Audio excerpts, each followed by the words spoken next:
Both had the same sort of basic faith in the old man, along with a serene skepticism about most everything else. Mitchell knew how much money he had laid on Goldwater in '64, and then on the old man 4 years later, and naturally enough suspected there was a lot more left than there was. Hell, if Fred LaRue were still as rich as people thought, he would be living on the other side of this crazy, round, Italian-made apartment building, facing the courtyard or the Potomac, instead of Virginia Avenue and the blinking old Washington Monument. God knows there'd been plenty of money to inherit back in '57. Christ, that's not, is it? Mitchell had once asked, in this very room, when he saw the elegant bird gun mounted on the wall. Nope. That was not the gun with which Fred LaRue had managed to shoot Daddy instead of a duck. It was the gun old Ike Parsons LaRue, worth $30 million, had been holding when he dropped to the ground during their ill-fated hunting trip. Daddy had made his money fast, and his son was now losing it slowly. Back home in Mississippi, the oil and gas business was starting to sputter out.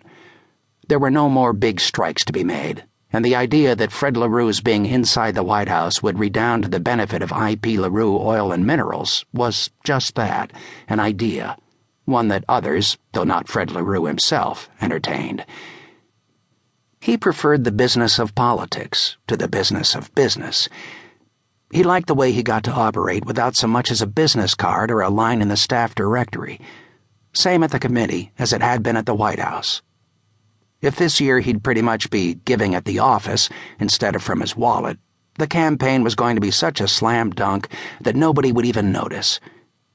Every day McGovern was finding something nice to say on behalf of amnesty or abortion, and all the while the troops kept coming home from Vietnam by the 100,000, thanks to the old man. The demonstration over at the Pentagon this afternoon had featured the usual moth-eaten old peaceniks, like that Ginny priest openly rooting for the Viet Cong. But the whole passel of them, he had seen them marching across Memorial Bridge, hadn't required a single canister of tear gas, or made it as far up the front page as Wallace's wiggly toes. The joke, of course, when it came to all these Wallace votes they were about to inherit, was that Mitchell had desegregated 10 times more schools than Bobby Kennedy and Katzenbach and Ramsey Clark put together. Watch what we do, not what we say, Mitchell liked to whisper into the ears of the party moderates. But folks back home in Mississippi listened to the words, as if they were music.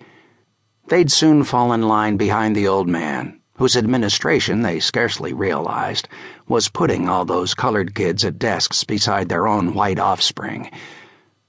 With Wallace out of the way, there'd be less need for TV and radio spots and everything else down south, including nice old Minnie Pearl. Howdy?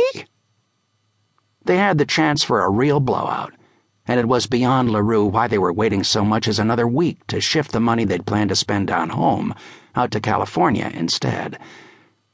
They ought to make the switch before other operations, like the ones being run by that weirdo Liddy, started laying claim to it.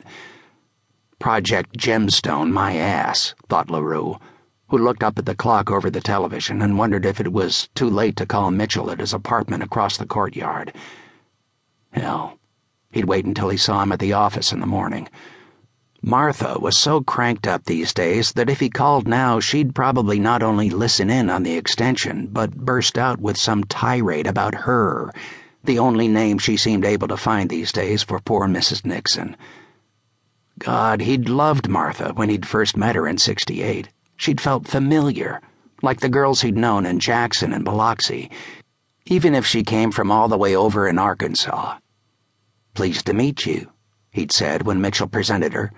"Well, I hope you'll never LaRue it, honey," she'd responded, just like that.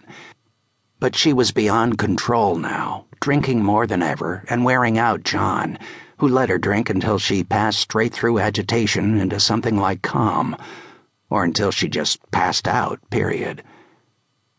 No, he'd wait until morning, when he'd also call his wife and children back home in Mississippi.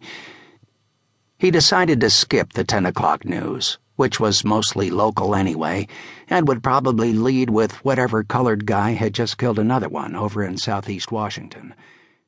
He'd go down to the People's Drugstore instead.